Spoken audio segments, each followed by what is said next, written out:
Indonesia Raya kita nyanyikan sama-sama. Yang menyanyikan di sini adalah para pecinta-pecinta Indonesia tanpa syarat. Terus tapi rupiah tidak bisa menyalakan semangat.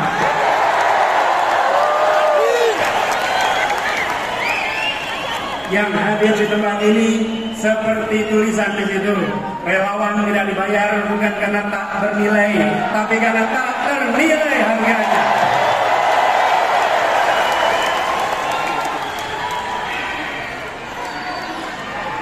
Saudara semua, teman-teman sekalian, Assalamualaikum warahmatullahi wabarakatuh.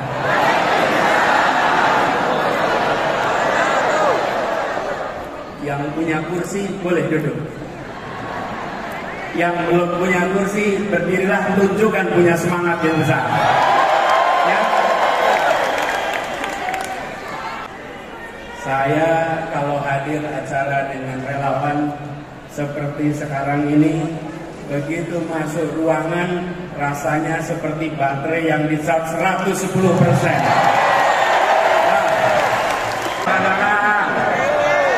Ayo tarik pasal siapa?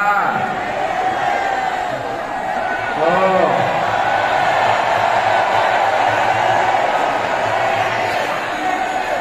Coba yang di bawah sini. Oh. Ada perkabi.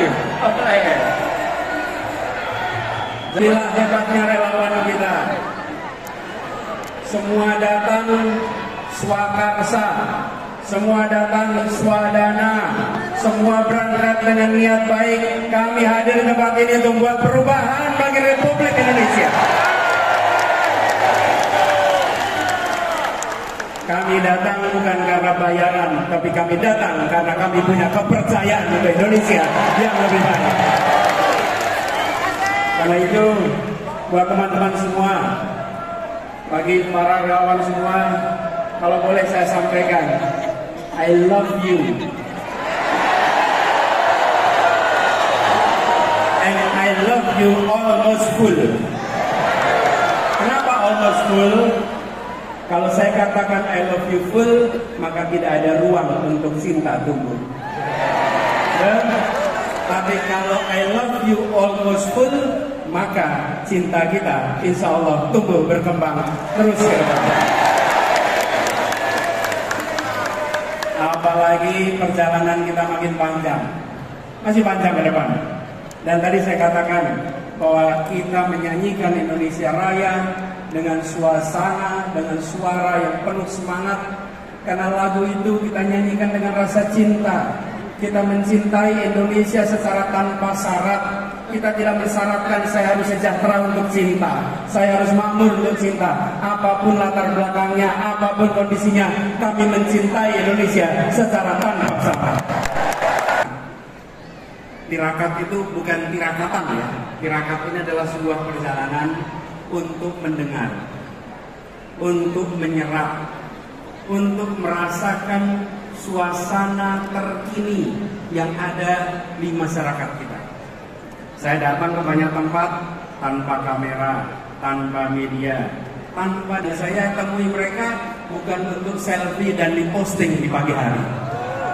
Bukan. Saya bukan lari-lari untuk posting foto. Mantap. Saya lagi mendengarkan suara mereka. Saya ketemu dengan ibu-ibu, bapak-bapak yang memiliki keinginan masa depan anak-anaknya lebih baik. Paling sering saya temui ibu-ibu yang menceritakan, Pak, anak saya pintar, Pak, anak saya potensial, Pak, berikan kepada kita semua pendidikan yang baik, biar anak-anak kita punya masa depan yang lebih baik. Usahanya mikro dan kecil, bukan yang skalanya besar. Nah, dari sana, dalam sebuah perjalanan, saya lewat satu tempat sekitar Purwodadi. Ada lantas Pak, mafia ini harus diselesaikan. Saya pikir benar juga kata dia.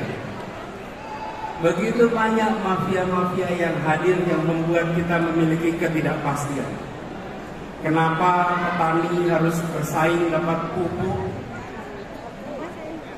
Penuh dengan ketidakpastian. Kenapa? Karena aksesnya dikuasai oleh mafia-mafia pupuk.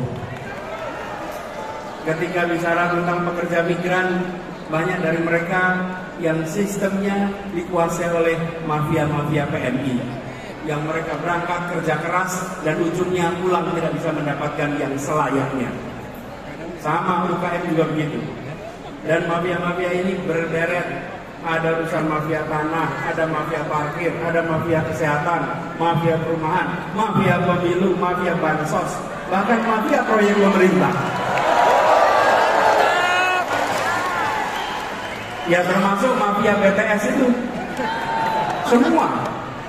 Karena itu seluruh mafia ini harus kita bereskan. Republik ini tidak akan bisa maju bila kita membiarkan mafia-mafia itu merajalela di negeri ini. Termasuk proyek pemerintah. Ketika kita melihat ada kasus-kasus, termasuk kemarin mafia BTS, maka saya sependapat dengan yang disampaikan oleh Ketua Partai Nasdem Pak Surya Paloh. Tuntaskan penyelidikannya. Semua yang terlibat harus diperiksa. Dorong transparansi. Jangan ada pihak yang dibiarkan melenggang tidak dimintai pertanggungjawaban. Tunjukkan bahwa hukum memang tegak, bukan saja ke bawah tapi juga ke atas.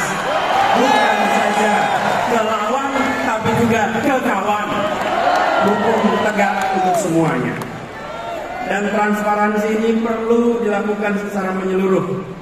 Jangan sampai ada intervensi politik dalam penanganan kasus apapun. Dan kita sudah menyaksikan banyak kasus-kasus akhir-akhir ini yang jadi perhatian adalah yang viral. Kadang-kadang saya merasa khawatir. Karena begini, kita ini harusnya berani. Saya setuju ketika ada yang dikatakan bahwa kita harus mencari pemimpin yang berani. Setuju. Dan pemimpin berani bukan sekedar berani, tapi berani karena benar. Berani karena membawa kebenaran.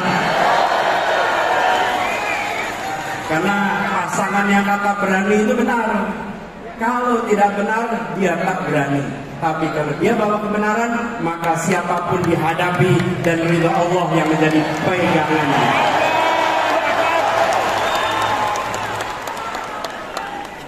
Jadi kita menyaksikan ketika peristiwa mafia ini terkuak. Ada polisi jenderal bintang 2 membunuh anak buah. Terbuka. Ada yang menyelundupkan narkoba. Ada petugas pejabat pajak yang kekayaannya fantastis. Itu sudah merepotkan, membuat seperti Pak Kapolri harus kerja ekstra untuk mengembalikan kepercayaan publik, harus kerja ekstra untuk merawat polisi-polisi baik yang berintegritas yang ada di dalam tubuh kepolisian. Seperti juga di Kementerian Keuangan, Ibu Menteri keliling sana sini untuk menjaga barisan orang-orang baiknya. Saya pernah di pemerintahan, saya menyadari betul, ya benar ada orang-orang bermasalah, tapi banyak lagi orang-orang yang bisa menegakkan amanah, orang-orang yang berintegritas. Mereka itulah yang harus dibangkitkan untuk bersama-sama menjaga Republik ini. Kita geram, ini harus kita hadapi. Apalagi sekarang kita kumpul hari ini, tepat 25 tahun reformasi di Indonesia. Tepuk tangan untuk para pejuang reformasi kita.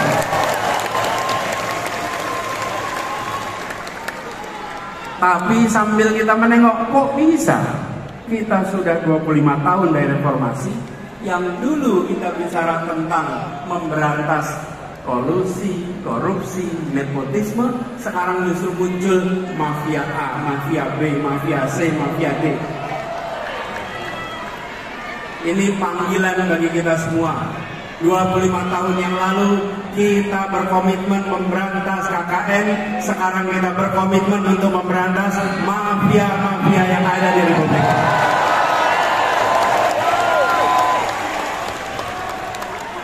Proses terjadinya itu pelan-pelan.